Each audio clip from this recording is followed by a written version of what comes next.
Mientras vienen los compañeros, ya sabéis que la novela de Javier Cercas fue Premio Nacional de Narrativa, a pesar de todos lo que ha dicho, o sea, que la gente lo consideró pues una novela. Yo creo que es un poco eso, ese otro género.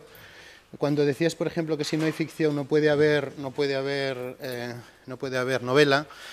Bueno, yo creo que también hay una novela que se ha escrito mucho, que es esa novela reportaje, que está basada... Lo que pasa es que hay como unas abstracciones, es como cuando tú ves un cuadro de Rembrandt y dices tú, bueno, Rembrandt no es un artista abstracto, y sin embargo Rembrandt es el artista más abstracto que hay. Es el hombre que hace un ejercicio depuradísimo de abstracción para transformar lo que ve en lo que... Entonces quiero decir que yo creo que ese tipo de novela... Tengo la sensación de... ¿Se oye bien? ¿Sí? Vale, vale. Pero está sonando... Ah, es que esto es para grabar allá afuera. Vale, vale, vale, a mí me oyen, vale. Pues yo creo que ese es una de las novelas, bueno, se han hecho muchas, y yo creo que esa es una novela, a mí personalmente, por ejemplo, me gusta más Soldados de Salamina, pero entiendo que esta es una novela reportaje donde además eso que tú decías, esa especie de laberinto de entendidos, de misterios, digamos, de conspiraciones, de todo lo que no se sabe, eso en cierta manera es como la gran maraña de ficción, y él lo que intenta ahí hacer es un poco contar lo que pasa, es decir, también ahí hay como un proceso digamos, de toda esa especie de espejismo de la realidad, de convertirlo, digamos, en algo que puede ser, que puede parecerse mucho a una idea de la realidad. O sea, hace como la novela reportaje, la novela crónica, y hombre, y bueno, no es subjetiva, no es la novela crónica de, por ejemplo, de Umbral, que crea un género ahí, pero yo creo que también aquí él está jugando mucho con eso y está jugando con algo que él también utiliza, que es la verdad de las mentiras, un poco a la manera de Mario Vargas Llosa, ¿no? Que es un poco la clave de sus libros. Bueno, pues si os parece, bueno, muchísimas gracias por estar aquí, para mí es un placer, había estado una vez en Cádiz, solo una vez, un viaje muy rápido porque tengo algunos amigos en Cádiz, como Javier Ruibal, por ejemplo, como Lali, la periodista, bueno, como Ángeles, que somos amigos básicamente por correo electrónico, ya sabéis que es la mujer que más nos mima a todos los escritores de toda España. Y bueno, pues es un placer estar aquí. Muchísimas gracias, José María, muchísimas gracias, por supuesto, a todos vosotros. Y yo tengo que deciros que, bueno, que nací, solo esto os lo cuento un poco para deciros que, bueno, yo nací soy gallego, nací en La Coruña, mis padres eran muy humildes, ni siquiera apenas sabían leer. En mi casa no se leían periódicos, pero mi madre era asistenta de una pareja, que era una especie de, como diría Julio Cortázar, de un apacible matrimonio de hermanos, siguiendo el cuento Casa Tomada. Y entonces, bueno, pues el señor era un hombre que le apasionaba, sobre todo, le apasionaba la radio y los periódicos, todo tipo de periódicos. Compraba La Voz de Galicia, El Ideal Gallego, de vez en cuando otros periódicos, digamos, que a lo mejor de carácter, pues no sé, como podía ser Teima, que era una revista que había en Galicia, que era quincenal o mensual, A Nosa Terra, que era también ya empezaba a existir, y sobre todo también compraba periódicos deportivos. Entonces, en vez de tirarlos, iba haciendo un montoncito y cada semana o cada 2 semanas mi madre traía una caja de verduras con los periódicos. Bueno, para mí, estoy hablando de 12, 13 años, para mí eso era el mejor regalo que había. Yo empezaba a entrar en los periódicos, empezaba a viajar por los periódicos, empezaba a recortar. O sea, yo he traído aquí recortes, aunque ya existe Internet, porque es algo que forma parte de mi vida. O sea, aunque tengo 53 años, llevo 25 años trabajando en prensa, empecé el 1 de julio, tal día. ¿Hoy es 1 de julio? Hoy es 2. Bueno, pues tal día como ayer empecé yo a trabajar de periodista en el Día de Aragón. Hasta ese momento había sido cajero de bingo y había sido camarero de bingo, y de repente, por puro azar, bueno, porque me gustaba mucho el periodismo, pues entré a trabajar, ¿no? Y entonces, desde ese momento, desde el 1 de julio del año 87 hasta ahora, yo no he dejado de recortar. Esta mañana, nada más, lo primero que he hecho es también recortar. O sea, esta mañana lo primero que he hecho es recortar artículos del Diario de Cádiz, artículos del País y artículos del ABC. Es algo que ya sé que es una locura. Mi mujer me dice si tengo esa enfermedad que se llama la enfermedad, el síndrome de Diógenes. Bueno, yo lo llevo bastante bien. El único problema que tengo es que luego no encuentro todo lo que tengo. Pero yo soy coleccionista, lo que iba a decirles, coleccionista desordenado, tumultuoso, de casi todo. A mí me gustan las entrevistas con locura, de cultura, de música, de casi todo, lo veréis luego. A mí me gustan los reportajes muchísimo, me gustan muchísimo los perfiles. Yo soy de los pesados, aunque escribo un poquito de deportes. Estos días he estado haciendo durante todo el mundo, toda la Eurocopa, he hecho todos los días un texto que se llamaba La Pizarra de los Héroes, y entonces escribía sobre el fútbol, pero a pesar de eso yo siempre abro el periódico. lo miro evidentemente por la primera y por la contraportada, pero yo voy directamente siempre a las páginas de cultura. Para mí el periódico empieza a seducirme por ahí, aunque luego me seduce por otros lugares. Me hizo muchísima gracia y muchísima ilusión una vez, conocí a Antonio Muñoz Molina, acababa de publicar El jinete polaco, estuvo en Zaragoza. Y bueno, él se inició en Granada también escribiendo de mucho en los periódicos. Creo que ¿cómo se llamaba? El Robinson aquel, el Robinson urbano, lo escribía en un periódico, me gustó mucho.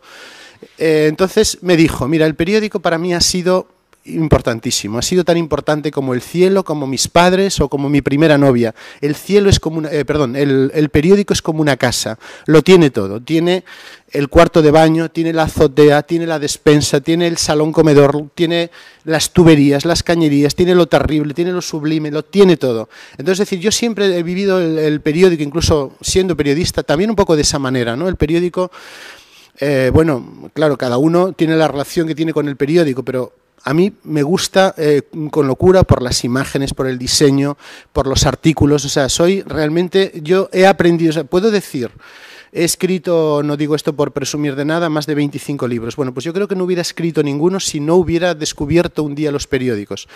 En los años 80, cuando yo llegué a Zaragoza, resulta, bueno, pues era un momento, había un periódico en España, había muchos periódicos, yo era lector de La Calle Ya, había revistas estupendas, pero había un periódico que para mí era como el manual fundamental para aprender a respirar y moverme, que era el diario El País. O sea, yo por las mañanas ya, bueno, como todo el mundo, ¿no? Sigo comprando 3 o 4 periódicos cada día.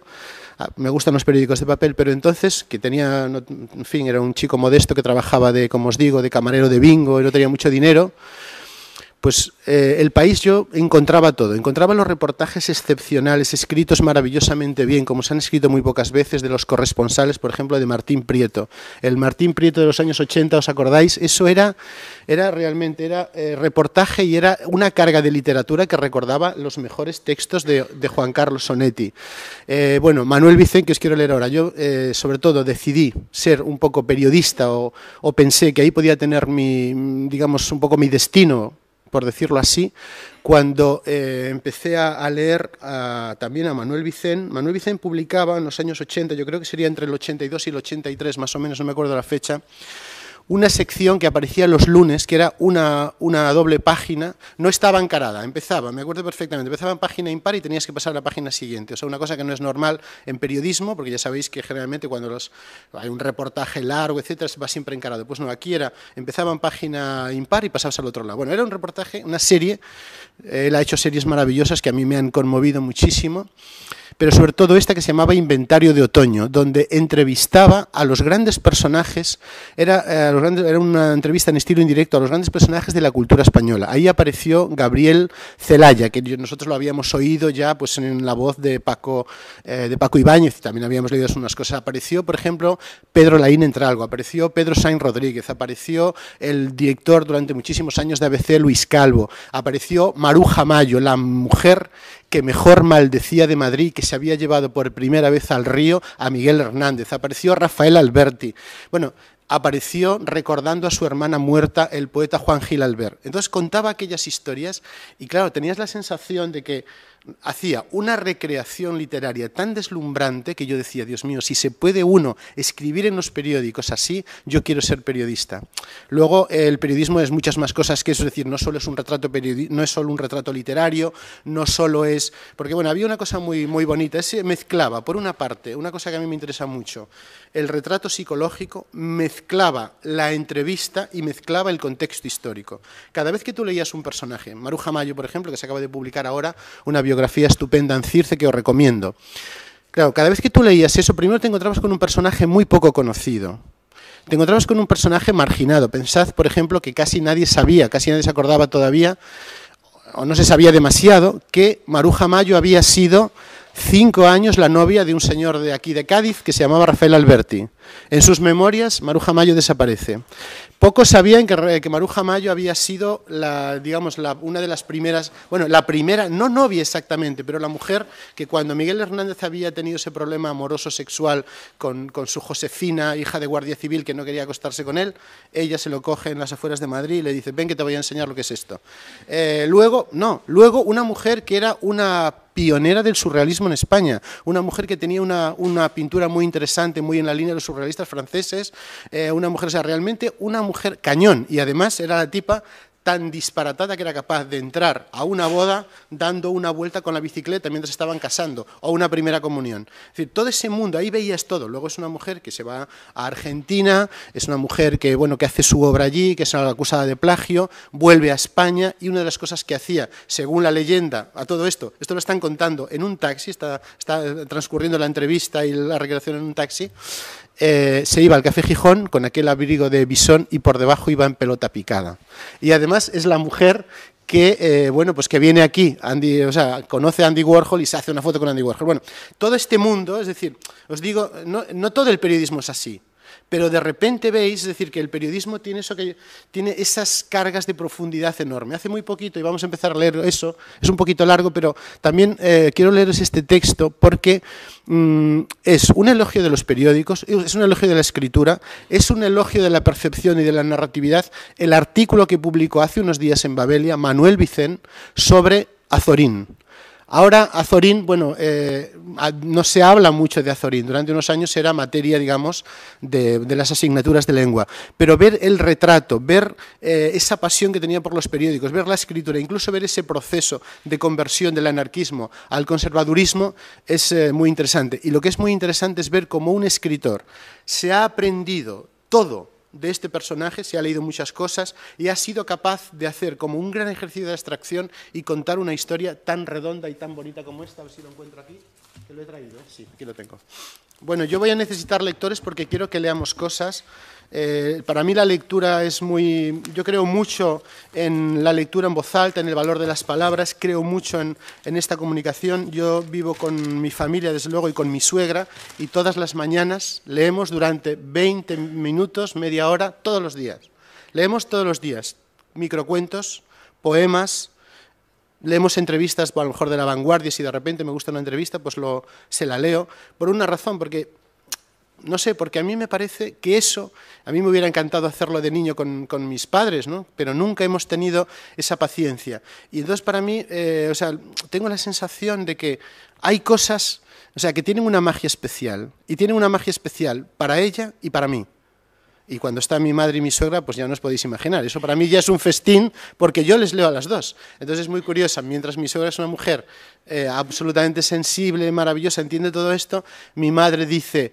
E todo eso salió de su cabeciña, que quiere decir, y todo eso salió de su cabecita. Claro, siempre me hace este comentario, le lea a Cela, le lea a José María Conget, pero es igual, pero yo entiendo que hay un instante mágico, maravilloso, donde mi madre de repente, cuando tú hablabas de la rima, ¿no? Que es lo que decía Machado, la rima es palabra en el tiempo. Bueno, pues yo estoy convencido de que con otra,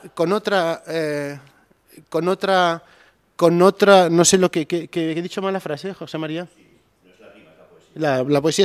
La poesía es palabra en el tiempo, pero también dice que la rima fija la memoria y fija la palabra en el tiempo. O sea, lo dice esa generalización primera y esa segunda. Me había despistado porque él es un sabio de Cádiz, es un sabio de Sevilla, es un maestro total y un maestro mío, entonces, claro, uno está atemorizado y luego profesor, o sea que estoy aquí un poco, no solo cohibido ante vosotros, sino ante él. Y Jordi Canal ya ni cuento. Sí, pues entonces, bueno, esto que os digo, voy a leeros este texto que ya veréis solamente cómo se titula, que ya es una preciosidad, porque luego titular en el periodismo es otro arte, es una de las cosas más complicadas. A mí, por ejemplo, como cosa curiosa, perdonad que hable tan deprisa, pero es que pienso así deprisa.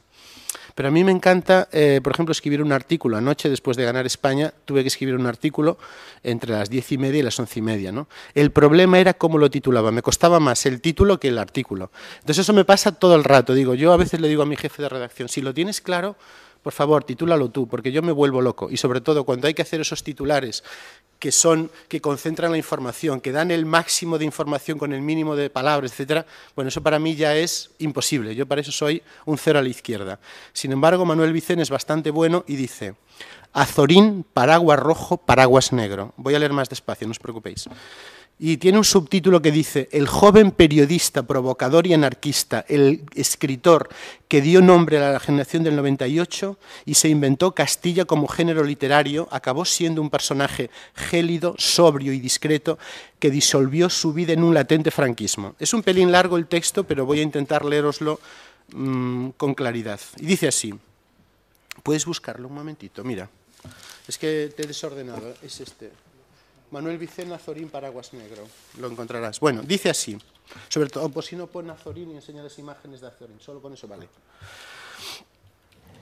Este joven periodista con aires de anarquista que recién llegado a Madrid desde Valencia se hizo famoso por el paraguas rojo con que se paseaba por la calle de Alcalá, había nacido en Monóvar el domingo 8 de julio de 1873, hijo de don Isidro Martínez, abogado, y de doña María Luisa Ruiz, sus labores, ambos señoritos hacendados en viñedos y cereal. El nacimiento y bautismo de este primer vástago fue celebrado... ¿Qué pasó? Pon lo que quieras. Dice, pero no perdáis esto, que es muy importante, ¿eh? El nacimiento y bautismo de este primer vástago fue celebrado con un revuelo de criadas y parabienes de vecinos, acompañado de pastelitos, zarzaparrillas y licores de café. Se le impuso el nombre de José Augusto Trinidad. Esto parece todo ficción, parece García Márquez. Primero llevaron al niño muy repeinado, bien abotonado, a la escuela de párvulos del pueblo. Después lo encerraron en el internado de los Escolapios de Yecla y al terminar el bachiller, en el que según las crónicas fue repetidamente suspendido en redacción, llegó a la Universidad Literaria de Valencia, en la calle de la Nave, para estudiar Derecho. Su progenitor soñaba para él con una brillante carrera de leyes, pero muy pronto se torció su destino. En Valencia, el joven provinciano, quien con el tiempo tendría en esta ciudad una calle llamada del Literato Azorín, disolvió su vida alrededor de la facultad en casas de huéspedes en los vericuetos por Bonaire, Barcas y Moratín. Por 8 reales tenía desayuno, comida, cena, cama y todos los sueños por delante. Este joven con ínfulas de libertario, hijo de propietarios de pueblo, se pasó las primeras noches espiando el ir y venir de una muchacha en la estancia iluminada de la casa de enfrente, una emoción estudiantil que trasladó a las primeras cuartillas. Luego comenzó a pasearse por la Alameda, a hurgar en las librerías de Lance, a tomarse alguna cerveza en el Café León de Oro, a ensayar cierto malditismo en los teatros de Music Hall y en el Fan Club, bajo la inspiración del famoso escritor iconoclasta Luis de Bonafous, llamado La víbora das Nieres, todo menos ir a clase. Puesto que desde el primer momento estaba decidido a ser periodista, escritor y no abogado, trató de conocer y pedir trabajo a los santones literarios del momento, a don Teodoro Llorente, director de las provincias, a Francisco Castells, del Mercantil Valenciano, a Blasco Ibáñez, dueño del Pueblo. Unos le recibieron con desinterés, otros con cierto agrado, y finalmente logró colocar algunas críticas esporádicas, breves estampas de costumbres y soflamas de propaganda anarquista en los papeles del Ateneo Libertario y otros artículos incendiarios en el diario España, en una sección titulada Dinamita Cerebral, donde también firmaba Ramiro de Maeztu. Obligado por su padre a ser un hombre de provecho, en vista de que la Facultad de Valencia le venía cuesta arriba, trasladó su expediente académico, plagado de suspensos, a la Universidad de Granada y luego a la de Salamanca, en busca del coladero de algún catedrático que diera un aprobado general, como hacía José María Conget, por haber salido bien de una operación de próstata, por la boda de una hija o similar. Volvió a Valencia sin conseguir licenciarse. En cambio, publicó su primer trabajo, La crítica literaria en España, firmado por José Martínez Ruiz, que era como sabéis, su verdadero nombre, bajo el seudónimo de Cándido, aún no era Azorín. Las relaciones con su padre continuaron siendo muy tensas, hasta el punto que en unas vacaciones forzosas en el pueblo lo mantuvo encerrado en una habitación de casa donde recibía la comida a través de un torno. «Señorito, la ropa de fideos ya está lista», gritaba el servicio. Solo entonces abría la trampilla.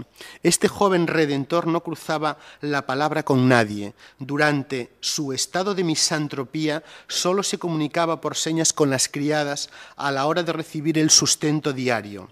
El resto de las horas las pasaba dormitando en un camastro y leyendo boca arriba a Santa Teresa y a otros clásicos junto con panfletos anarquistas. De unos aprendió a abordar el idioma castellano, de otros a formarse una empanada. Hubo un momento en que por locura o aburrimiento tuvo que soltar amarras y salir de aquel encierro. Dejó atrás el Mediterráneo a las 2 de la tarde del 24 de noviembre de 1896 en un tren borreguero que lo depositó en Madrid completamente descoyuntado a la mañana siguiente, después de 20 horas de viaje. Tomó una habitación abuhardillada en la calle Barquillo y a continuación se echó a la calle. Llevaba una tarjeta de presentación del ínclito Bonafous y con ella en el bolsillo se presentó en la redacción del periódico El País, un periódico reaccionario donde comenzó a trabajar hasta altas horas de la noche escribiendo sueltos, telegramas, críticas y notas de sociedad. Esto era muy frecuente en los periodistas que empezaban entonces y que sigue siendo muy frecuente.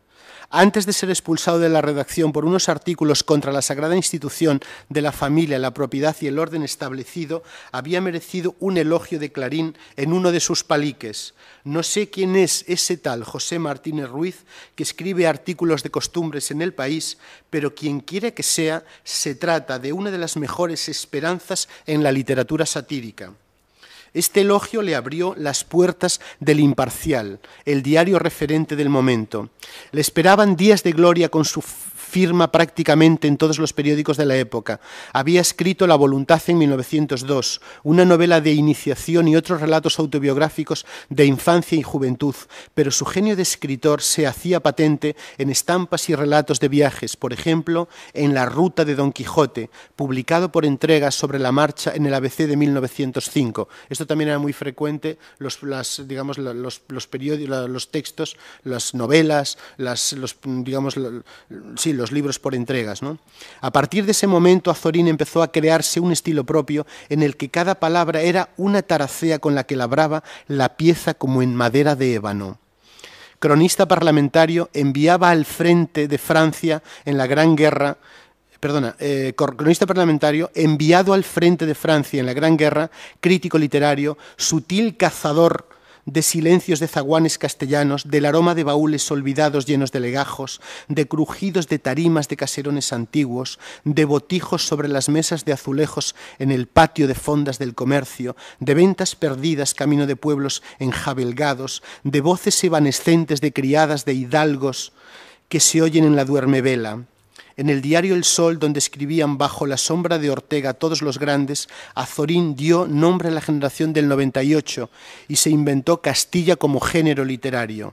Pero la fama despertó al propietario de Provincias, al pequeño reaccionario que llevaba dentro sin saberlo. De hecho, cuando volvía a Monóvar, desde los balcones algunos paisanos se decían entre ellos gritando: «¡Ha llegado el señorito Pepe! ¡Ha llegado el señorito Pepe!». Venía esposado con una señora respetable, doña Julia Guinda, que un día causó gran escándalo entre los lugareños porque entró en el casino 3 pasos por delante de su marido.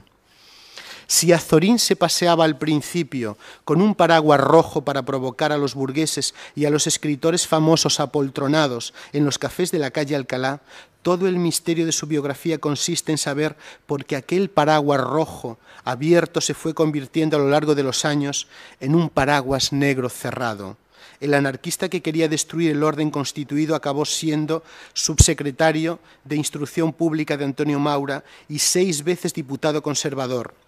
Se zafó de la guerra civil huyendo a París, como Baroja, Marañón y Ortega, y de regreso a España, solventada ya la carnicería, bien por miedo o por conformismo, proclamó con entusiasmo las excelencias del dictador y disolvió su vida en un latente franquismo, sentado en un sillón de orejas con puntillas en el respaldo que confeccionaba su señora a ganchillo.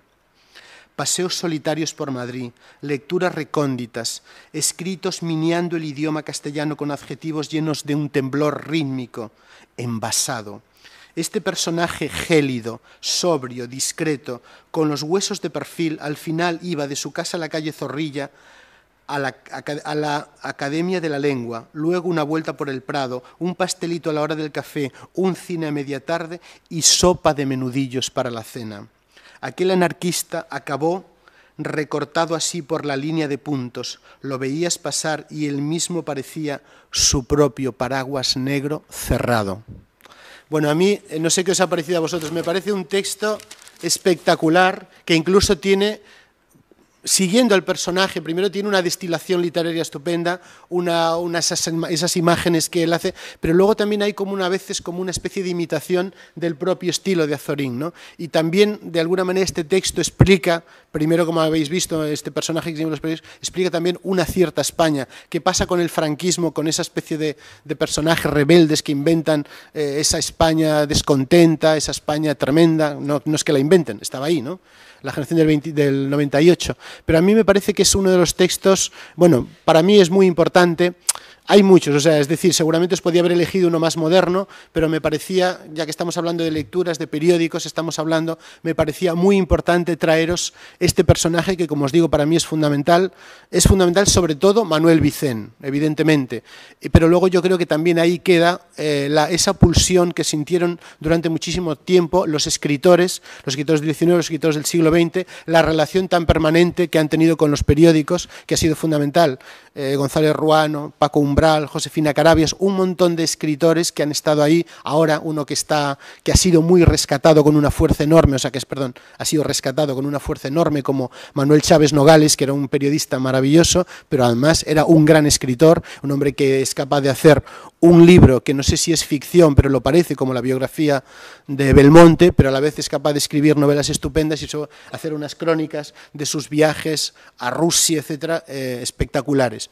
Hay otro personaje, y no tiene nada que ver el hecho de que yo viva en Zaragoza desde el año 78, pero hay un personaje que yo apenas conocía, Manuel del Arco. Busca Manuel del Arco. Bueno, Manuel del Arco es otro de esos tipos, que lo ha sido todo. En primer lugar, ha sido caricaturista, dibujante, ha sido sobre todo un gran entrevistador. Es un hombre que ha pasado como el Caballero Audaz, como muchos. El propio Gonzalo Ruano tiene un libro de conversaciones espectacular. Entonces este era el hombre que hacía la entrevista rápida. Era como, hoy les estaba contando a los compañeros que, ahora os voy a leer cosas, pero es un personaje, además, decía que no era curioso, pero el hecho de que no ser curioso le hacía ser, digamos, como muy ingenioso, le hacía ser, muy rápido en las preguntas, tener muchísimas intuiciones, y hacía un periodismo, de otra manera, pero realmente fascinante. Yo he disfrutado mucho con sus compilaciones de entrevistas. Tengo la inclinación a mirar hacia aquí, pero voy a ver si os miro más de aquí. Es que estoy como, no pasa nada, ¿verdad? No es que no os quiera, es solo que no sé. Pero a mí es un hombre que me conmueve mucho, ¿no? Porque yo he hecho muchas entrevistas, no tiene nada que ver, pero he hecho muchas entrevistas. Ayer, por ejemplo, tuve que hacer una desde Cádiz, llego a Cádiz y me dicen, oye, Antón, que tienes que hacer una entrevista. Llego a Cádiz para ir a pasear por el mar, primero se muere un poeta, tengo que hacer una necrológica, luego me dicen, oye, que te estamos esperando, un poeta aragonés, no es conocido. Y luego además tenemos aquí casi media página para que hagas esa entrevista, la redactes, una entrevista que te reservamos. Y aunque he hecho como 10.000 entrevistas, y ya sé que os parece demasiado, hacer una entrevista, escribir un texto periodístico, aunque me resulte relativamente fácil, me decía José María ayer hace un momento, que he escrito 4.000 caracteres sobre el partido de España, pues en una hora, ¿no? Eso no es normal. Pero a pesar de eso, estás muerto de miedo. Es decir, yo siempre estoy muerto de miedo antes de hacer una entrevista o hacer cualquier texto, porque me merece mucho respeto el señor con el que he hablado y sobre todo el señor con el que me voy a comunicar. Nunca sabes quién te va a leer. Pero hay una cosa que decía Millás, que era porque es, por cierto, un escritor que mete muy bien, que es capaz de meter perfectamente el microrrelato más o menos ideológico, narrativo, político, de muchas cosas en el periódico, sobre todo lo podéis leer, creo que es los viernes en La Contra del País. Decía que el lector rápidamente se da cuenta si le has dado lo mejor de ti mismo. Eso que parece, dice, no lo puedes saber, no puedes saber. Bueno, pues el lector, si es un poco atento, se da perfectamente cuenta, se da cuenta de inmediato de si le das o no le das lo mejor de ti mismo, ¿no? Y entonces, por eso, a mí me parece que el género de las entrevistas es de los más difíciles, es donde quedas seguramente más en evidencia, y yo en las entrevistas siempre lo que intento hacer es, de alguna manera, ser fiel al señor con que he estado, pero también intentar, de manera elíptica o subliminal, contar una historia.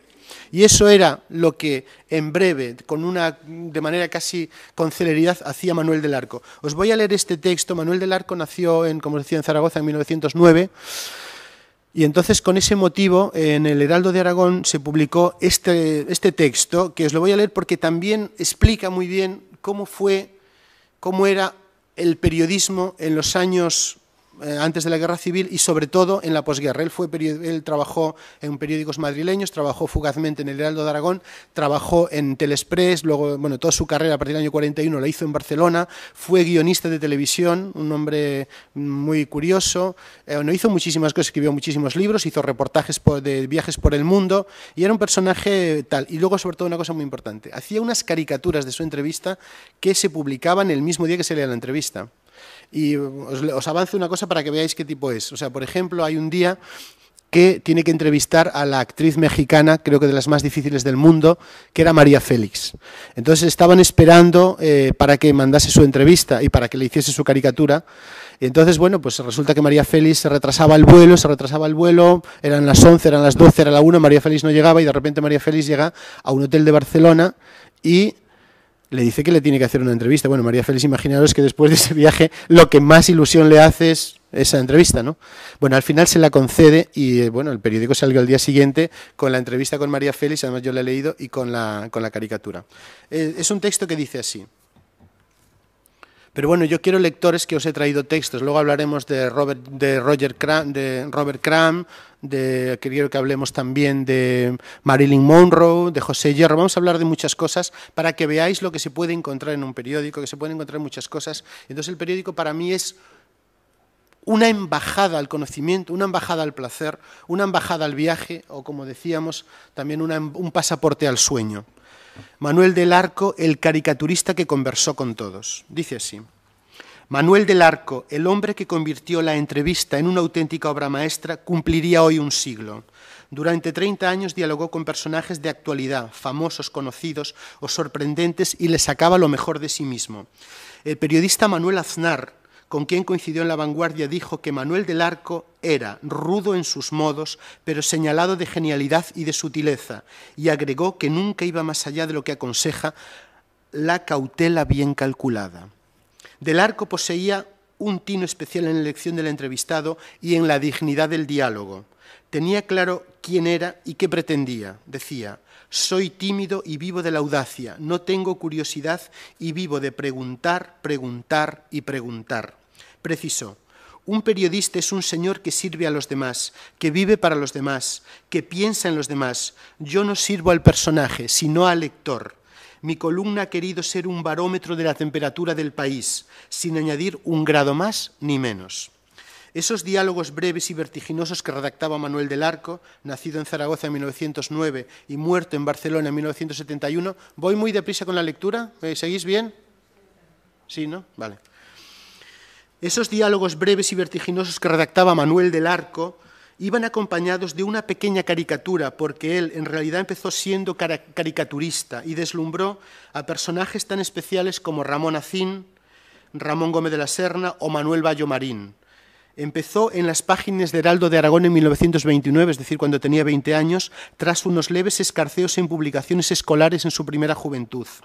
Hacia 1931 se trasladó a Madrid, dispuesto a conseguir trabajo en un periódico. Se lo dieron en Heraldo de Madrid y rivalizaría cada mañana con dos hombres de los que más admiraba entonces: Luis Bagaría, que ha sido uno de los grandes caricaturistas del diario El Sol, y Sirio de ABC. Manuel García Guatas, autor de la monografía La caricatura en la prensa antes y después de la guerra, Manuel del Arco, 1909-1971, dice que fue Bagaría quien más le influyó, y también Bon, que llevaba una especie de vehículo ambulante en un tiempo que Zaragoza y Aragón vivían un periodo maravilloso para la caricatura, con nombres como Gazo, Rodio, Sanz Lafita, Ugalde, Bayo Marín, Mata, Guillermo o Marcial Buchas. Manuel del Arco había nacido en Zaragoza un 12 de enero de 1909. Su padre, Luis del Arco, era un capitán de carabineros de Búbal que falleció cuando él tenía 6 años. Y su madre, Rosa, era de Huesca, donde Manuel pasó algún tiempo. Poco después ingresó en un colegio de huérfanos Alfonso XII del Escorial, donde realizó sus primeros estudios, sus estudios de bachillerato. Posteriormente cursó estudios superiores en la Universidad de María Cristina del Escorial, retornó a Zaragoza y ahí se licenció en Derecho. Una de sus primeras exposiciones la hizo en Jaca, en los cursos de verano en 1928, y posteriormente llegó a exponer en Zaragoza y en Huesca. Allí estableció lazos de afecto con escultores como Ramón Acín, como José María Bentín y también quizá con el escritor Ramón José Sender. Realizaría la portada de uno de sus libros que se titulaba Siete Domingos Rojos. Por aquellos días, en vísperas de su traslado a Madrid, tal como recuerda García Guatas, publicó en la revista quincenal Huesca Ilustrada una entrevista con Ramón Acín, amena y directa, que anticipaba las que luego le harían famoso. En Heraldo hizo bastantes caricaturas. Además, diseñó un cartel para anunciar una exposición de Bayo Marín y concursó en los carteles de Fiestas del Pilar y de San Lorenzo de 1931 con dos piezas muy personales.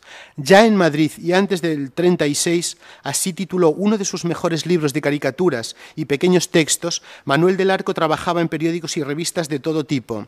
Lo mismo retrataba a un político del momento, a un intelectual o a un galán de cine con un estilo muy personal y con cierto carácter expresionista. Siempre tuvo fama de ser un hombre de izquierdas.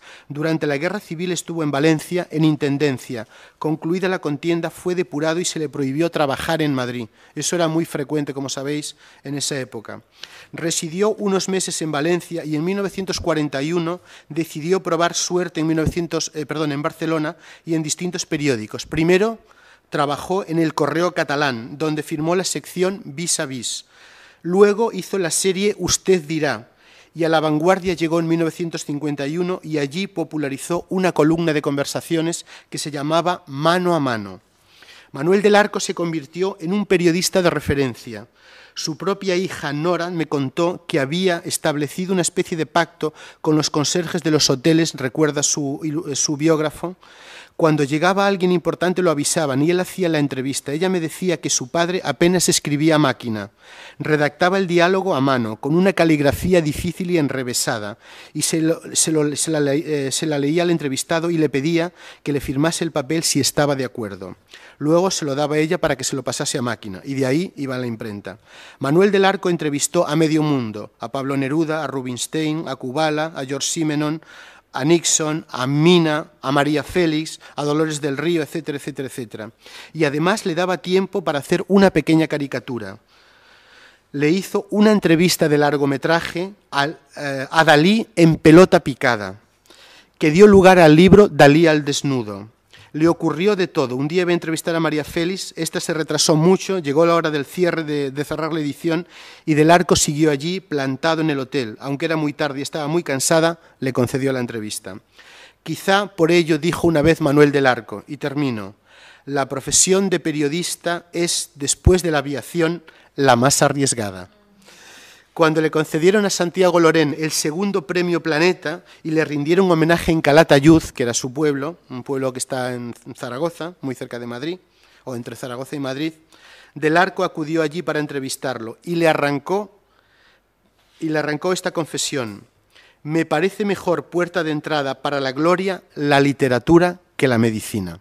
Bueno, os podría contar muchas más cosas de este personaje, pero a mí me interesa mucho por todo lo que, es decir, por toda la gente que ha conocido, por todo lo que ha entrevistado, por esa especie de pregunta-respuesta rapidísima, además eran preguntas cortitas, respuestas cortas, y es un señor que ha marcado la vida del periodismo español, bueno, pues prácticamente durante casi 50 años, o sea, 40 años y pico. A mí me conmueve muchísimo. También os quería leer, os traigo más cosas. Aquí me encantaría, yo soy sabéis que estamos ahora en el 50 aniversario de la muerte, de esa muerte misteriosa que sigue generando mucha literatura, de Marilyn Monroe.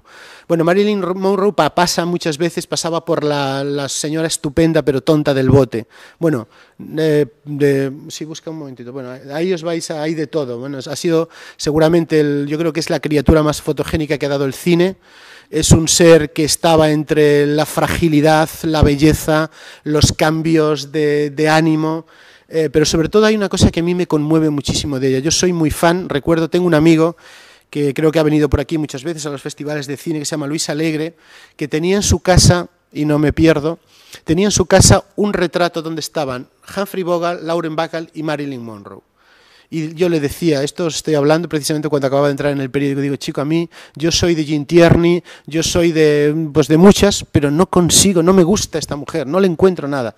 Bueno, con el paso del tiempo, en mi Facebook, en mi blog, es de las mujeres que más veces ha aparecido, por muchas razones, porque me parece un ser evidentemente lleno de demonios, un ser que se busca, un ser desdichado, pero me parece sobre todo una mujer que quiere reinventarse todo el rato, una mujer que quiere aprender, que quiere conocer. Antes comentábamos con José Mari, que es un cinéfilo increíble, que seguramente es la mujer, es la actriz de Hollywood que más veces se ha fotografiado con libros pues de todo el mundo, libros de Goya, con el Ulises de Joyce, pero con muchísimos libros. Y lo más bonito, a mí me conmovió mucho, bueno, sabéis que también ha dictado, hace poco apareció su autobiografía, y que realmente se la había dictado, la había elaborado con uno de los grandes guionistas de Hollywood, que es Ben Hedge. Y bueno, también ella escribía, llevaba como un diario, escribía poemas, escribía aforismos. Hay un libro que además ahora lo podéis encontrar en cualquier sitio, porque es cuando apareció hace poco, lo publicó Seix Barral. Bueno, el libro apareció en el 2010, pero ya está de saldo por 5,95. Y es un libro lleno de fotografías, y es un libro está en castellano y en inglés, y es un libro que a mí me pareció conmovedor. Entonces, bueno, este libro lo ha reseñado una persona que muchos que estamos aquí le queríamos muchísimo, que se murió hace ahora algo más de, no un año, pero casi cerca de un año, que es Félix Romeo. Escribió un texto sobre este libro, y yo os lo quería leer, porque a mí el libro me gusta muchísimo, ya os digo, es un libro que es de esos libros que contagia. Diréis, ¿qué tiene que ver? Bueno, tiene que ver que aparece en un periódico, tiene que ver que a mí me fascina esta mujer que se está buscando todo el rato, se está buscando con su primer marido, se está buscando con Miller, se está buscando hasta en sus historias de amor con Frank Sinatra o con JFK. Es una mujer además que quiere ser libre, que quiere salvarse a sí misma, y que además para ella la cultura es una forma de, no sé, de enaltecerse, ¿no? Y bueno, pues este libro se llama Fragmentos, como os digo, tiene un subtítulo que es Poemas, notas personales y cartas. No es muy largo el texto, pero me gustaría que escucharais, como os digo, es un texto de Félix Romeo, y a mí me parece que tiene mucho que ver también con lo que estamos hablando, ¿no? Con los periódicos como una forma de invitar a soñar, ¿no? Y empieza así. Qué libro más triste, más desolador, más verdadero, más oscuro. Seguramente porque la autora de este libro jamás pensó que estos apuntes que ahora, a casi 50 años de su muerte, se reúnen, podrían convertirse en un libro como los que escribían sus amigos Isaac Dinesen, Carson McCullers, Truman Capote, o un libro como los que ella leía. Muy conocida es la fotografía de Marilyn en la que aparece leyendo el Ulises de Joyce, pero como se comprueba al final de esta edición, que incluye las cubiertas de algunos de los libros de su biblioteca personal, también se la podría haber fotografiado leyendo a Flaubert, a Camus, a Conrad, a Jan Kerouac, a Beckett, a Hemingway y también a Freud, de cuyas obras habla en su correspondencia. Su abuela y su madre tuvieron problemas mentales. Temía que a ella pudiera pasarle algo parecido y trataba de atajar esos temores explorándolos. Primero, antes de alcanzar el éxito, mediante un temprano autoanálisis que se aprecia en los primeros textos del libro, escritos cuando era una adolescente, y posteriormente a través del psicoanálisis. Sin embargo, los problemas mentales acabaron llegando, y las cartas que escribió mientras estaba internada en una institución psiquiátrica, los mejores textos del libro, están llenos de un luminoso dolor. A propósito de un falso intento de suicidio en el que fingía autolesionarse con una cuchilla, Marilyn escribe: les indiqué que si no me dejaban salir me haría daño, algo totalmente alejado de mi cabeza en ese momento, porque ya sabe usted, doctor Grinson, que soy actriz y que nunca se me ocurriría hacer algo que me dejara marcas, así de presumida soy. Recuerde que cuando intenté deshacerme de mí misma, lo hice con mucho cuidado, con 10 recuerde que cuando intenté deshacerme de mí misma, lo hice con mucho cuidado, con 10 seconales y 10 tuonales, y tragándomelos con alivio. Así me sentía en ese momento. No cooperé con ellos en ningún momento, porque no podía creer lo que estaban haciendo. Me pidieron que me levantara despacio, y yo me negué a moverme quedándome en la cama, de manera que me agarraron por las 4 extremidades 2 hombres fornidos y 2 mujeres fornidas, y me llevaron al 7º piso en el ascensor. Debo decir que al menos tuvieron la decencia de llevarme boca abajo. Alguien voló sobre el nido del cuco, la novela de Ken Kesey, es de 1962, y un año después de que Marilyn relatara al Dr. Grinson su encierro, y no es ni la mitad de estremecedora.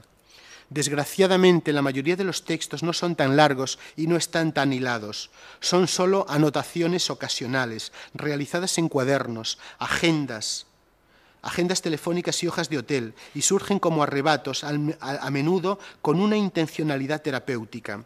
Si dudaba de su talento como actriz, que era increíblemente bueno, y nunca dejaba de querer recibir lecciones de interpretación, ¿qué no pensaría de sus escritos, que a veces, y se puede ver porque se incluyen en facsímiles todas las notas, parecen estar hechos con cincel y martillo, rayados, tachados, sobrescritos? Y si hay una forma en la que parece sentirse entre ese desorden, es la del poema breve. A veces se puede escuchar el eco hermético de Emily Dickinson, la gran poeta norteamericana, con historias familiares de terror apenas esbozadas. A veces toma la intensidad del haiku y otras el aforismo, que casi siempre es una reflexión autobiográfica. Escribe Marilyn: no hay nada que temer salvo el propio miedo. Y añade: todo el mundo lleva la violencia dentro. Yo soy violenta. Es obvio que Fragmentos, el libro que publica Seix Barral, es un puzzle, pero no es tan obvio que este conjunto, leído desde las notas que lo abren, dedicadas a su primer matrimonio, hasta las respuestas a un cuestionario que lo cierran, responde a una unidad esencial que ilumina una vida frágil. Escribe Marilyn: mi cuerpo es mi cuerpo, cada una de sus partes, y parece que está definiendo el libro que escribía sin escribirlo. En todos y cada uno de estos textos está ella, incluyendo su temor a escribir la palabra pedo, y en todos ellos juntos aparece el autorretrato de una mujer extremadamente frágil. Y si es más un autorretrato que una autobiografía, se debe a que analiza más el momento en que se encuentra mientras escribe que los duros tiempos pasados. Por ejemplo, le preocupa más que funcione su relación con su marido, Arthur Miller, que el hecho de haber sido violada. Sin duda, era su deseo de pisar tierra firme lo que le hacía olvidarse de tantos años de arenas movedizas. Estos fragmentos no descubren a una gran escritora oculta por su extraordinaria fama como actriz, pero sí descubren a una mujer que luchaba todos los días contra sí misma, contra la locura que creía guardar dentro de sí y que la atormentaba, que luchaba porque buscaba el amor sin encontrarlo. Descubren a una mujer que se sentía intensamente culpable por haber sido una víctima.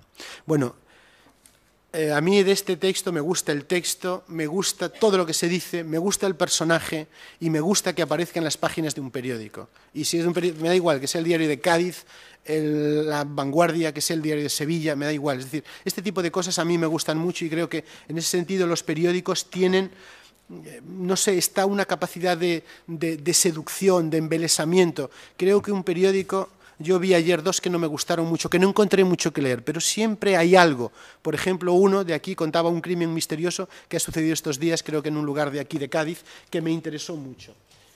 También os quería leer, pero me gustaría que lo leyerais vosotros, alguien, que necesito un lector. Quería hablaros ahora de otro personaje, acaba de morirse, un personaje que a mí me fascinaba, que lo vi, era un fotógrafo, se llama Horacio Coppola, es un fotógrafo que había nacido en Buenos Aires en 1906, se acaba de morir, estuvo casado con la gran, esa fotógrafa alemana que había pasado por la Bauhaus, que era Grete Stern, y la verdad es que yo vi la exposición, mira, busca Horacio Coppola con 2 P's, verás ahí que es maravilloso. Entonces, bueno, hay un artículo, yo soy muy fan de los periodistas, o sea, sé quién es Francisco Perejil, sé quién es Jesús Ceberio, sé quién es Ramón Besa, el cronista de... Bueno, entendedme, no digo esto como ostentación de nada, pero quiero decir que intento siempre, como os decía antes, Martín Prieto, Ricardo Cid Cañaveral, o sea, siempre me ha gustado muchísimo seguir a los periodistas con la misma interés con que sigo a los escritores y me aprendo y me hago fichas de cada uno de ellos, o hago una carpeta donde voy publicando los artículos de Conjet, que tengo una carpeta así de grande que él no lo sabe, de sus artículos y sus entrevistas, por poner un ejemplo, ¿no? Entonces, bueno, necesito un lector que le apetezca leer aquí, que poner una voz. Es un texto muy bonito, no os he dicho, el autor creo que es andaluz, se llama Francisco Perejil, es un hombre que empezó haciendo reportajes en el país y creo que ahora estaba de corresponsal por allá por Buenos Aires y ha hecho este texto de Coppola, es un texto muy bonito y, bueno, ¿os apetece leerlo a alguien? ¿Hay aquí alguien que tenga madera de actriz? Es un texto muy limpio, se lee muy bien. Luego diréis que soy un pesado. Muy bien, me encanta. ¿Quién no hay una actriz? Tú tienes madera de actriz. A ver, ¿os apetece o no? Sí, tú. ¿No? Sí, hombre, sí, sube. Ven. ¿Tienes madera de actriz o no? Está clarísimo. No, venga. No, que no le vamos a forzar. Ven. Hombre, que ya está entró, que ya está. Sí, hombre, encantado. Ven aquí. Que sí, hombre, que sí. Bueno, pues vais a ver, es decir, a mí me gusta mucho de este artículo, bueno, me gusta mucho todo. El personaje es un personaje fascinante, es uno de los grandes fotógrafos de Latinoamérica, hay muchos, pues Martín Chambi, bueno, no os voy a volver locos ahora con nombres, ¿no? Pero esto es uno de los personajes realmente que lo ha sido todo, ha sido un artista de vanguardia, ha sido un gran cronista de Buenos Aires, ha ilustrado portadas de los libros de Jorge Luis Borges, tenía mucha relación con todos ellos y sobre todo es el gran artista que ha fotografiado mejor las grandes avenidas, los grandes comercios, los grandes cielos de Buenos Aires. Sabéis que Buenos Aires a veces es una ciudad que se parece en muchas cosas a París y realmente él consigue darle una intimidad, consigue crear un clima de misterio estupendo y un clima de misterio también, y también es un gran fotógrafo arquitectónico, ¿no? Hay esos fotógrafos que saben mirar la arquitectura de una manera especial y que le dan humanidad, ¿no? Te estoy dejando para que te hagas una idea de cómo... échale una lectura para que luego lo veas. O sea, entonces, bueno, es decir, a mí me gusta mucho y os quería decir una cosa, la exposición estuvo en Madrid hace no mucho, yo no me acuerdo si es en 2008, ¿y la visteis alguno en la exposición de Coppola? No la habéis visto, ¿no? Bueno, y la verdad es que era una exposición como, pues tenía en torno a 300 fotografías y era espectacular. Es un hombre que pasó por París, que pasó por Alemania, como os decía, estuvo casado un tiempo con Grete Stern, que es una de las grandes mujeres de la Bauhaus, es una mujer que sobre todo era muy conocida en el fotomontaje, en el collage, y luego él prácticamente su vida en los últimos años la hizo prácticamente toda en su ciudad, y era, ya os digo, fundamental. Vamos allá, ¿cómo te llamas, guapa? Lidia. Lidia, mira, qué nombre más bonito, Lidia. Empieza. Sí, ahí, lee, si quieres, puedes decir titular, subtítulo y luego lees el texto, así que sabes que te están grabando, ¿no? Ponte cómoda.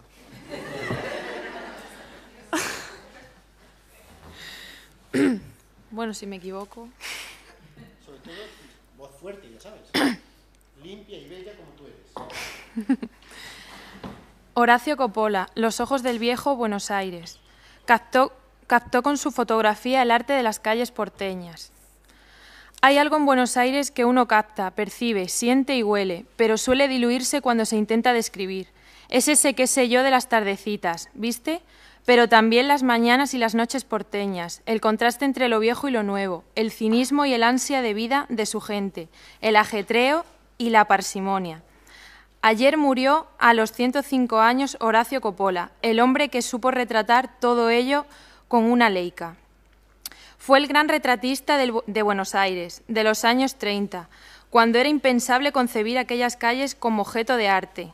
Esposo de la gran fotógrafa alemana Grete Stern, con la que tuvo 2 hijos y amigo de Jorge Luis Borges. Contaba su vida así.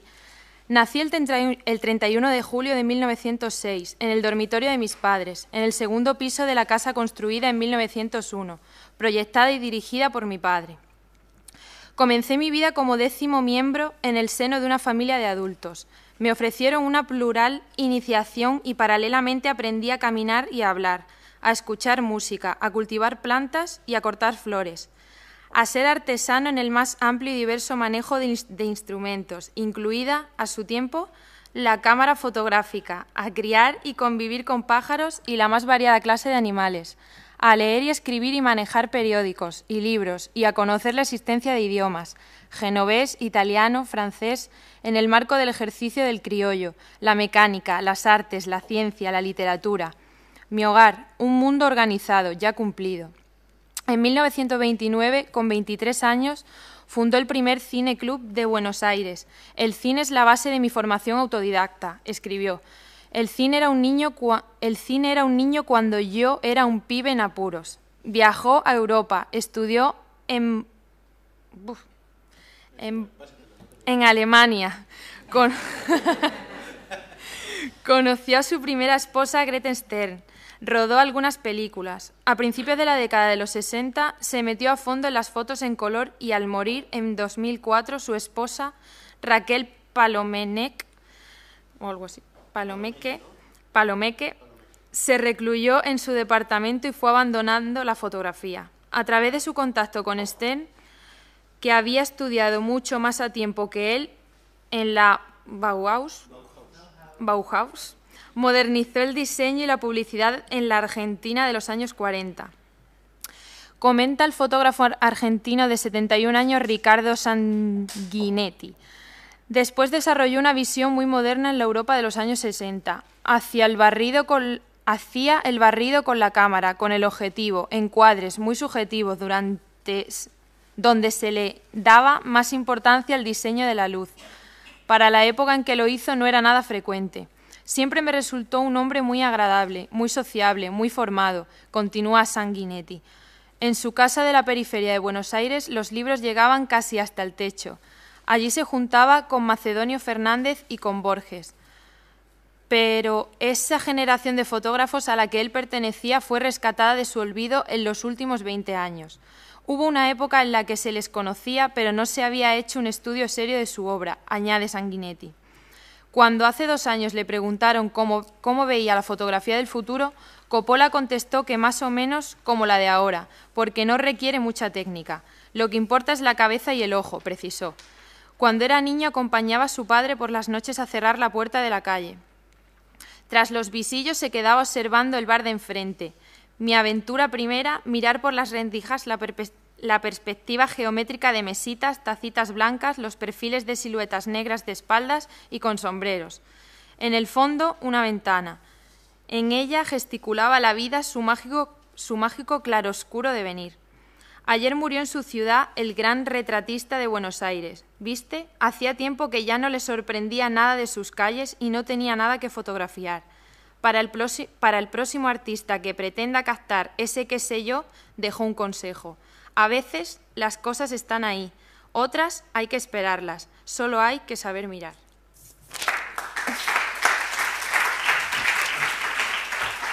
Eso es lo que he podido. Bueno, yo creo que había muchas cosas ahí. Había de entrada evidentemente otro género periodístico que, en fin, no os voy a decir que me guste mucho, porque no es que no me gusta que la gente se muera, pero las necrológicas yo creo que son unos géneros pues muy agradecidos, porque es ese momento donde de repente tú resumes una vida. A veces es como más generoso, que suele ser siempre, ¿no? Pero a mí es un género que me gusta muchísimo, y luego me gustan muchas cosas de aquí. Me gusta en primer lugar el personaje, como os decía, la fotografía. Yo he aprendido a descubrir el valor de la fotografía. Pues os puedo decir que en mi casa tengo como 3 libros de fotografía. Soy un enamorado de la fotografía, un loco total, o sea, un fanático. Siempre que voy a los sitios busco libros de fotografía. Pero yo descubrí la fotografía en realidad, no en los álbumes familiares, sino en los periódicos, ¿no? Yo empecé a ver también de nuevo los grandes fotógrafos del país, pues Cristóbal Manuel, pues Marisa Flórez, pues su marido Magán, todo el mundo. Entonces yo fui luego pues seguimos, ¿no? Luego he empezado a descubrir pues a Man Ray, a todo el mundo, pero quizá ese primer impacto de la fotografía también me llegó a través de los periódicos, y recuerdo una época que ahora me llevarían a la cárcel o tendría que pagar millones y millones a la Begap. Hubo una época, yo dirigía entre el año 88 y el año 90 en Zaragoza, en un periódico, se llamaba El Día de Aragón, yo dirigía un suplemento de libros que se llamaba Imán. Bueno, pues en aquel suplemento de libros yo publiqué a todos los fotógrafos habidos y por haber, en fin, los más conocidos, los surrealistas, a Horacio Coppola, a todo el mundo. Es decir, de repente habían hecho una fotografía de Borges, la buscaba, la encontraba en mis catálogos, la reproducían en el periódico y ahí la publicaba. Nunca nos han dicho nada, pero ya os digo, yo creo que si hubiese, digamos, una especie de mirada retroactiva, estaría en la cárcel, ¿no? Sí, pero por eso os digo, es decir, el periódico para mí lo ha sido casi todo. Y en este texto también me gusta mucho un poco una cosa que también he aprendido a mirar desde los periódicos, he aprendido a mirar la arquitectura. Hombre, evidentemente yo luego tengo muchos amigos, he leído unos cuantos libros, etcétera, pero de repente en el periódico yo vi que era como una enciclopedia de la vida, ¿no? Donde estaba casi todo, y yo ahí, en fin, me pasa a mucha gente. Por ejemplo, me decía José Mari que él ahora apenas lee pocos periódicos, pero yo no puedo vivir sin ellos. O sea, es una cosa y tengo también unos cuantos libros, pero en el periódico siempre encuentro a lo mejor el libro que tengo que leer, o encuentro el autor que me rescatan, o siempre encuentro que alguien de alguna manera está pensando en mí también como lector. Yo soy escritor y pienso en muchos lectores, pero tengo la sensación de que alguien todos los días me está regalando muchas cosas, y por eso me gustan muchísimo los periódicos. Y por eso me gusta también, como os decía, habéis visto cómo estaba Buenos Aires, cómo estaba el mundo de Borges, algo que para mí ha sido muy determinante. A mí me gusta muchísimo una sección que aparece en La Vanguardia todos los días, que es la contraportada. La contraportada la hacen tres personas, se van turnando, que son Lluís Amiguet, Víctor Amela e Ima Sanchís. Yo solo conozco a Víctor Amela, pero los sigo a los tres con auténtico cariño. No siempre me interesan las entrevistas, pero en general me gusta muchísimo, porque es una entrevista, como os decía antes, donde retratan un personaje, donde el personaje hablan, pero donde también son capaces de que el personaje cuente una historia. Y entonces ahora vamos a hacer no exactamente teatro, porque yo no soy actor. Luego vas a leer un texto, de Robert. ¿Te gusta el cómic? Vale. Nosotros vamos a hacer ahora... Siéntate aquí mejor. Bueno, sabéis que en este momento uno de los músicos o de los pianistas más conocidos del mundo es un tipo que se llama Lang Lang, que acaba de cumplir 30 años, que está, bueno, pues que sabéis que viene mucho por España, es, digamos, lo que se llama, es lo que se llama un poco, pues esos artistas que tienen como detrás un gran marketing, ¿no? Cada cosa que tocan, como sabéis, cada cosa que tocan, pues bueno, pues en fin, cada vez que hay un concierto suyo se llenan, graba muchísimas cosas. Acaba de grabar ahora, sí, gracias. Acaba de grabar ahora, pues, por ejemplo, que prácticamente todo Tchaikovsky. Acaba de hacer una grabación preciosa, o por lo menos es la última que yo he subido en Spotify, que es el concierto número 1 para piano de Tchaikovsky, pero muchísimas cosas. Un pianista estupendo.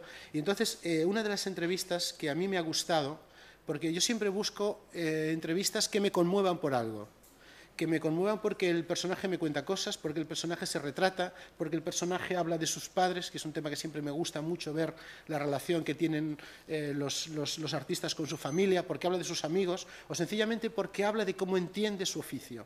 Y entonces aquí hay un poco de todo, y vamos a leerlos. Esta es una entrevista, os la enseño ahí, no os la puedo enseñar por internet. No sé si la seguís vosotros, pero vamos, si os gusta el periodismo, yo creo que es uno de las páginas, y cada vez es más difícil encontrar en provincias, y nos pasa incluso en Zaragoza, digo incluso porque somos la quinta ciudad de España, no por otra cosa. A veces nos cuesta, y estamos a 300 kilómetros, a veces no llega. O sea, yo vivo en un barrio zaragozano que tiene un kiosco. Yo no puedo comprar allí La Vanguardia, porque La Vanguardia ya cada vez es más restringida, se centra más en Cataluña, pero si os gusta el periodismo, si os gustan estos géneros, si os gustan los personajes, yo he aprendido mucho de mi oficio, sobre todo por la curiosidad que he sentido siempre hacia los personajes. O sea, a mí me ha interesado muchísimo no solo las historias y los hechos, sino me ha interesado mucho el alma de los personajes. Entonces aquí tengo la sensación, en esta entrevista, que es, como os digo, es un género difícil, y quizá de manera constante es difícil encontrar un periódico donde No sé si se oye, no sé qué pasa. No se debe oír. Ah, perdona, sí, perdón. Sí.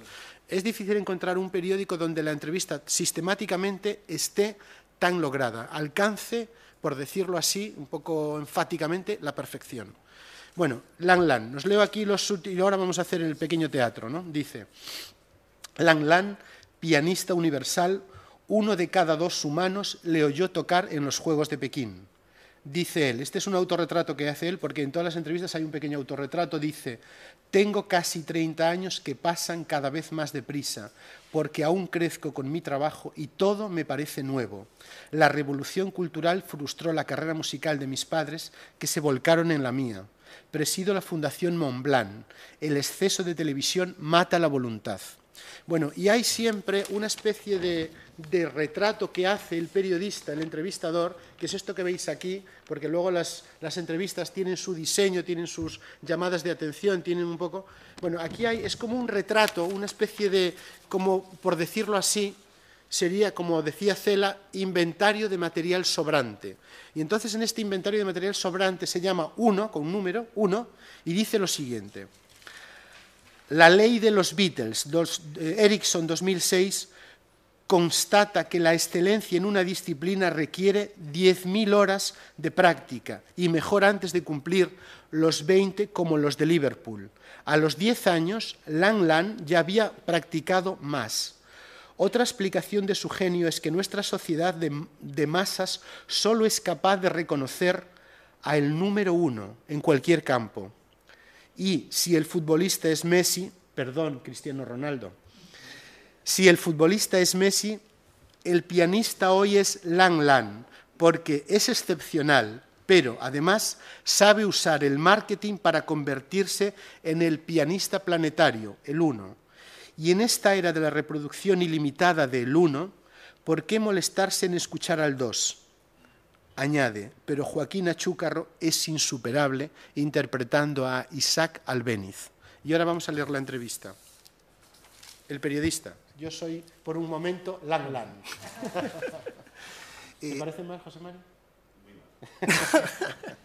Acaba de despertarse, ¿qué quiere escuchar? Yo tengo 2 modos de despertar. Hay días en que me voy reactivando poco a poco. Bueno, póngale música a esos momentos. Mahler, la primera de Mahler. ¿Por qué? Porque Mahler construye espacios en tu cerebro donde su música crea un lugar nuevo y sublime cada vez que la escuchas. Magnífico. Y estás allí admirado de tanto esplendor, sintiendo ese espacio y de repente el espacio también es tiempo, nuevo tiempo, el futuro, está allí esperando, esperándote. ¿Y para sus otros despertares? Abro los ojos y salto de la cama como un atleta tras un récord olímpico y como entonces ya no necesito escuchar nada.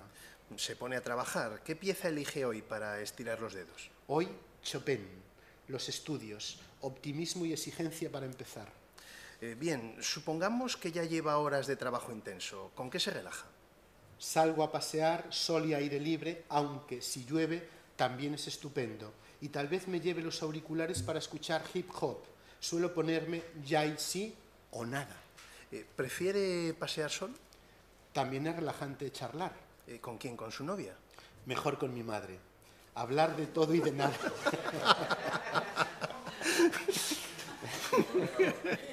A ver, un momentito, por favor. Respetad a Lang Lang. Bueno, mejor con mi madre. Hablar de todo y de nada. Comentar dónde iremos de vacaciones cuando acabemos los conciertos programados. O decidir qué plantaremos en nuestro jardín. Me gusta su charla porque la música también es hablar entre generaciones, José Mari. ¿Qué se dice entre generaciones? Las partituras pueden ser siempre las mismas, pero la emoción es diferente cada vez que la interpretas. El pop, en cambio, cree que la emoción está en la novedad y por eso a veces se repite. Nada más viejo que las novedades. En cambio, la música clásica busca la emoción en el viejo repertorio. Si lo interpretas bien, siempre dice algo nuevo. ¿Y cómo se llega a interpretar así? Con voluntad suficiente para vencer a la naturaleza desde niño. Tienes que vencerte. ¿En qué sentido? Cuando necesitas más madurez para sacrificarte por el futuro es cuando menos maduro eres.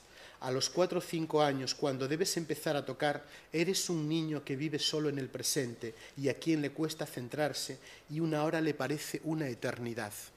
Un niño es un ser siempre a punto de aburrirse. ¿Cómo convence a ese niño de que solo si repite escalas durante horas y horas, días y años, llegará a obtener y compartir de adulto el inmenso placer de la música? No se le puede convencer, José Mari. Hay que estar convencido por él. Necesita a alguien que vea el sentido de su esfuerzo, alguien que ponga el sentido de su vida en dárselo. Usted ha contado que ese fue su padre. Mis padres músicos fueron ese alguien. Como otros miles de padres chinos, pusieron en mí todo su esfuerzo y sacrificio para que yo fuera lo que ellos no habían podido ser. ¿Por qué? La revolución cultural destrozó sus vidas. Fue una masacre de los sueños de toda una generación. Durante 10 años nadie en mi país podía estudiar, progresar, destacar. Querer ser artista significaba la cárcel, el ostracismo, los juicios populares. Otra de las aberraciones del siglo XX. En 1979, China volvió a abrirse y con la política del hijo único los padres pusieron sus esperanzas frustradas en el sueño de su hijo. Yo fui uno de esos niños obsesionados con el número 1, porque mi padre también lo estaba. ¿El segundo en China es un perdedor? Esa obsesión para mí a ratos era una tortura y otros un juego maravilloso. Pero no olvide que la cultura china durante 5.000 años incentivó el trabajo y el esfuerzo. La revisión cultural iba contra nuestra propia cultura, por eso fracasó. Ha explicado ya lo mucho que le debe a otra obra de arte, Tom y Jerry. Bueno, los adoro. Cuando yo tenía solo 21 meses, Tom y Jerry interpretando la Rapsodia húngara ya me hacían tocar más deprisa.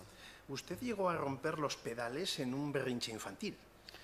Estaba enfadado por mi actuación en un concurso y todavía no sabía que no puedes hacer nada sin emociones, pero tampoco si te dejas llevar por las emociones. Interpretar es ser consciente de ese equilibrio. ¿Usted cree que cualquier niño puede llegar a ser excepcional? Todo ser humano está llamado a ser único. Muchos hemos logrado algo porque alguien creyó en nosotros antes que en él mismo, y ese es el gran peligro hoy. ¿Cuál? Estamos dejando que los niños crean que las cosas suceden. No les enseñamos que deben hacer que sucedan. Por eso, hoy la mayoría no decide su propio destino. Tienen que aprender que si dejas que la vida te pase sin querer, no te pasará lo que quieres. ¿Cree que no educamos su voluntad? Dejamos que malgasten horas y horas ante pantallas de un ordenador o de la televisión sin tomar decisiones. Y eso no es vivir tu vida. Así vives la vida de otros. Lo máximo que logras viendo tanta tele es ser una cifra en los índices de audiencia. Bueno, pues este es Lang Lang. Habíais oído hablar de Lang Lang, ¿no? Todos. Bueno, pues a mí me gusta esta entrevista, es decir, primero da otra perspectiva, explica también un personaje que se ha criado en solitario, explica también cómo son los números 1, qué complejos, a veces que simples, a veces que afectados, y luego también a veces cómo el número 1 muchas veces se alimenta, ya no solo se alimenta de los secretos de familia y sobre todo de una gran voluntad. Y evidentemente esa gran voluntad aquí está basada en un talento natural, pero también en esas más de 10.000 horas. Siéntate aquí con nosotros que nos ibas a leer. Bueno, también yo no soy un experto en cómic, aquí tenemos a José Mari, que no es obsesión, que es un gran experto en cómic.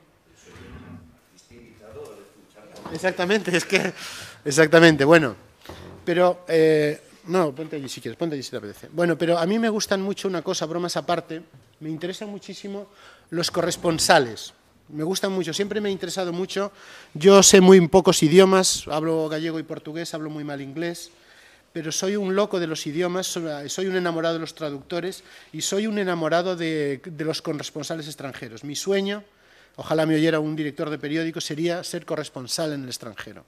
Entonces yo siempre miro los reportajes, los trabajos de los periodistas que están en el extranjero, siempre me interesan mucho que me hablen de que de repente se está haciendo una gran exposición de Man Ray en París, de que en Londres de repente se está hablando de Damien Hirst, o que alguien descubra un libro perdido de Henry Miller, o bueno, este tipo de cosas.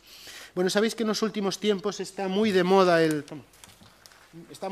lo que ahora se llama, no sé si bien o mal, la novela gráfica o o eso que se llama, bueno, el mundo del cómic, ¿no? Se están publicando muchas cosas, y uno de los grandes personajes, un personaje difícil de definir, un personaje complejo, pero con una gran fuerza, un hombre obsesionado, pues, por el sexo, evidentemente, pero también por la vida, y a la vez él tiene algo de extraterrestre, dicho esto con el máximo de los cariños, es Robert Crumb, que bueno, que ahora está siendo, bueno, sabéis que es el gran, digamos, algunos le llaman el gran artista del underground, en España está muy publicado, el ilustrador del Génesis.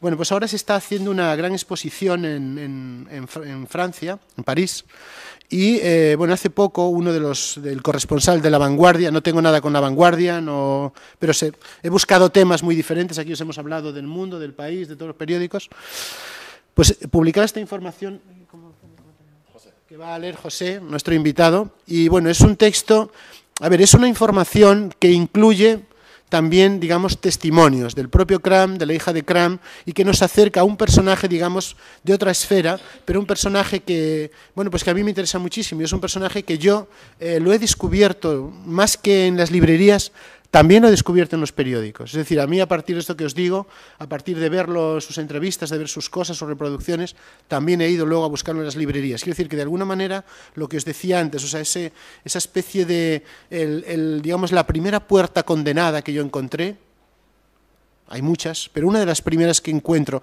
para acceder a Crumb fue en los periódicos, y me gustó este artículo, que es muy reciente, es de mayo de hace muy poquito, y que nos va a leer José. Adelante, José. Vale.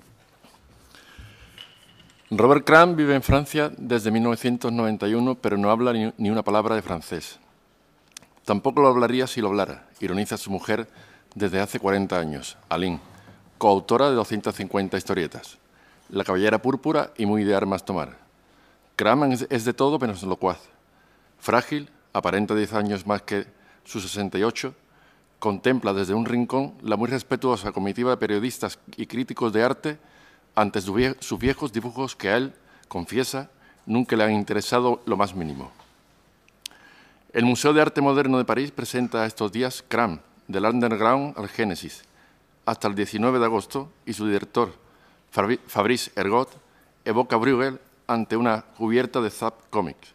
Compara Crumb con Toulouse-Lautrec por su capacidad para fijar rostros y expresiones, y en la sala dedicada a ese Génesis, dibujado por un Crumb, que había abandonado ya el lisérgico en 1973 y abordado a la meditación en 1996, susurra extasiado, como Gustave Doré.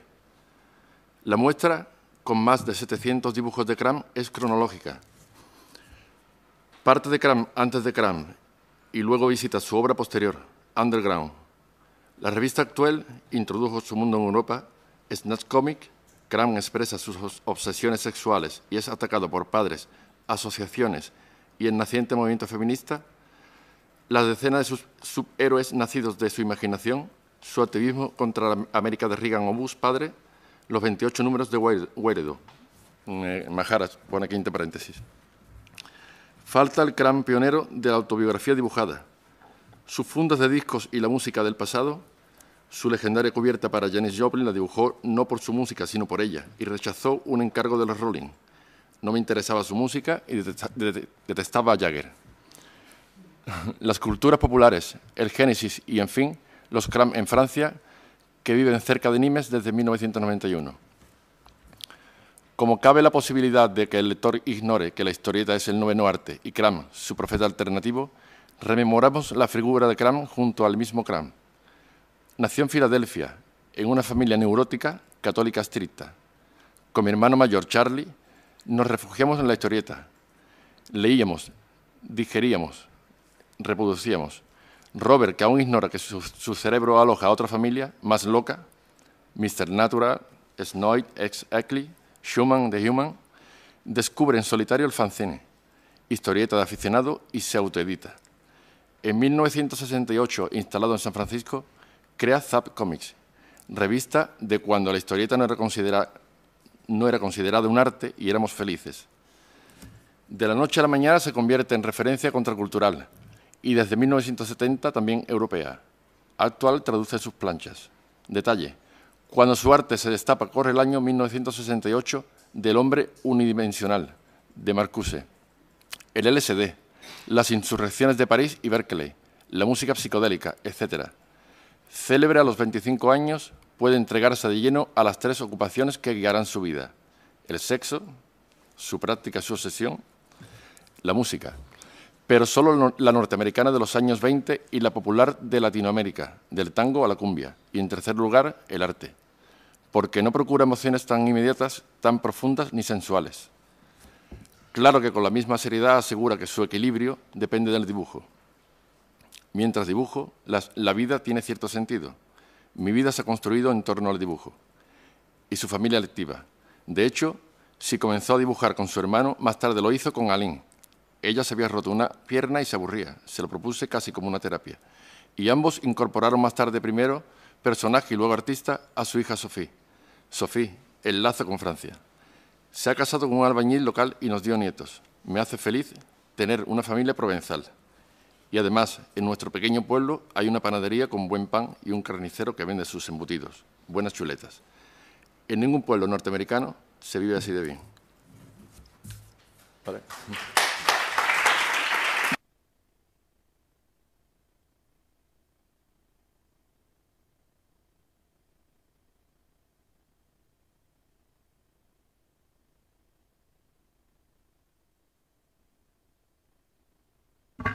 A una persona que yo he conocido mucho y que he querido mucho, que se llama Juan Luis Galiardo, que creo que tiene algo que ver con vosotros. Pero quería hablaros, José Hierro. Bueno, se acaba de publicar, sabéis que ahora se cumplen 10 años de la muerte de José Hierro, que sabéis que nació en Madrid, pero que realmente podríamos decir que su infancia, adolescencia y juventud, hasta que volvió a Madrid, pasaron en Cantabria. Bueno, se acaba de publicar un libro. Él era, bueno, muchas cosas. Sabéis que era un hombre que escribía muy bien de arte, sobre todo era un gran poeta. Sabéis que ganó todos los premios, fue premio Cervantes, fue premio Príncipe de Asturias, fue premio Reina Sofía. Bueno, tenía todos los premios de poesía en España. Bueno, es fundamental libros suyos como Cuánto sé de mí, como Agenda, como Cuaderno en Nueva York, que fue su último libro, que era, digamos, esa especie de diálogo con grandes poetas y con la ciudad, como puede ser Lorca o otros muchos. Y es un libro, por otra parte, donde aparecía su pasión por la música, un libro, bueno, a mí me encantó. Y él era también, bueno, pues rapsoda, era crítico de arte, tenía un programa en televisión, en Radio Nacional, era un personaje a veces desmesurado, desaforado, parecía un leñador turco, pero también hacía una cosa, era un gran pintor, un gran caricaturista, y acaba de publicar un libro precioso. Os recomiendo, si un día os queréis haceros un regalo, un libro que creo que vale 20 euros, lo ha publicado Nórdica, y es una selección de su poesía ilustrada por él. El libro aparece 10 años, como digo, cuando se cumplen 10 años de su muerte. Y bueno, pues hace muy poquito se ha inaugurado esta es una información pura y dura, que es un homenaje que le vamos a hacer muy breve, aquí no es muy largo, que le vamos a hacer a este hombre porque, bueno, a mí me gusta mucho también, los periódicos de vez en cuando también nos rescatan a un montón de escritores, a un montón de artistas, de creadores, de seres humanos. Como os decía antes, en el periódico está todo. Y entonces, bueno, me parecía bonito también, para mí ha sido muy importante la poesía en mi vida, es fundamental. Yo creo que también, evidentemente, me gusta la narrativa, me gusta el ensayo, pero quizá la poesía es ese género tan especial, muy íntimo. No es necesario pertenecer a ninguna cofradía. Lo mejor es que tú leas poesía en secreto, sin que nadie se entere, y que tengas, en fin, que la leas como quieras, ¿no? Y bueno, pues yo lo conocí a este hombre, lo conocí varias veces, tengo varios libros dedicados por él, y curiosamente me ha hecho mucha gracia, porque él dedicaba los libros igual que casi se pintaba, ¿no? Igual que se ha hecho unos autorretratos preciosos, unos paisajes muy bonitos, pero él lo que hacía era, te cogía el libro, yo tengo dedicados, me parece que 3, Agenda, Cuaderno Nueva York y Cuánto sé de mí. Y entonces lo que hizo fue, él era muy bebedor de coñac y de whisky, y de repente le dedicabas. Entonces lo primero que sacabas, llevaba una especie de estuche de pinceles, lo mojaba en su coñac, lo mojaba en su vino, lo mojaba en su whisky, y a partir de ahí te pintaba unas flores, te pintaba lo que le apeteciera.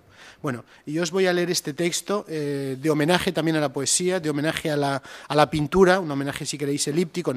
También os había traído a Hopper, pero no he querido, en fin, todo tiene su límite. Os voy a leer este texto y luego cerramos, si os parece, por si queréis hacer alguna pregunta, o si no, cerramos con Juan Luis Galiardo. Es una cosita muy corta.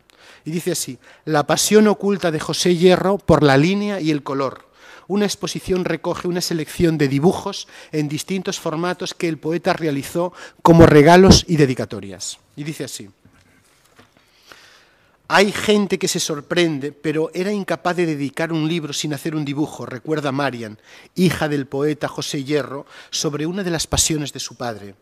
Para dar a conocer esa faceta oculta detrás de sus versos, justo cuando se cumplen 10 años de su muerte y 90 de su nacimiento, el palacete del embarcadero de Santander, junto al mar Cantábrico, con el que tanto disfrutaba el que fuera príncipe de Asturias de las Letras en 1981, acoge hasta el 29 de julio una singular exposición, La mano de Pepe Hierro, una muestra dedicada a la otra gran pasión del poeta, la pintura. La poesía fue siempre su norte y guía, pero el dibujo es el territorio en el que dejaba escapar sus demonios personales. Son palabras de Carlos Galán, el comisario de la muestra y presidente del Ateneo de Santander, también muy conocido como crítico literario.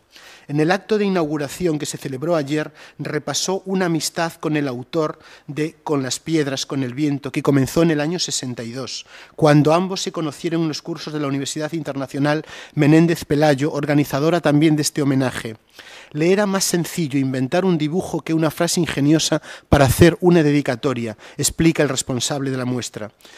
Él, su también amiga Sofía González, donante de parte de la colección, otros seres queridos y admiradores han aportado cuadros, dibujos en múltiples soportes, desde abanicos a servilletas de bar e ilustraciones que hacía el poeta en los ejemplares de sus poemas. Inútilmente interrogas desde tus párpados ciegos. ¿Qué haces mirando las nubes, José Hierro? Eso es lo que se pregunta el escritor en su poema Las nubes, que siempre leía Sofía González, la propietaria del bar Los Ríos, donde solía ir a escribir. Nos propusimos traer al amigo, explica ella. Durante las comidas que compartían, Hierro aprovechaba las servilletas de tela o de papel para plasmar su entusiasmo de pintor, con una particular sensibilidad que también se palpaba en su obra escrita. En ambos medios de expresión se pueden apreciar los estados de ánimo por los que pasaba, como por ejemplo las quillas de barcas desguazadas en la playa, en un atardecer que lleva al espectador a meditar sobre la caducidad del tiempo. Se tomaba su poesía muy en serio, a pesar de los muchos años que dejó pasar entre algunos de sus libros. Pero el dibujo era lo que quería, lo que le ayudaba más en los momentos difíciles o con los que expresaba mejor sus ratos de entusiasmo, rememora su hija Marian, y explica que hasta que se apagó su vida siempre creó. En sus últimos días apenas podía escribir, pero estaba respirando y dibujando. Esa fue su imagen final. Bueno, es un texto informativo, pero si os dais cuenta, está lleno de vida, está lleno de detalles, qué retrato ha hecho y cómo de alguna manera queremos conocer los dibujos y querer conocer mejor la poesía de Hierro, el que nos haya acercado a ella. Y termino. Me podéis hacer, si queréis, luego alguna pregunta. No sé si para el debate, de acuerdo, gracias.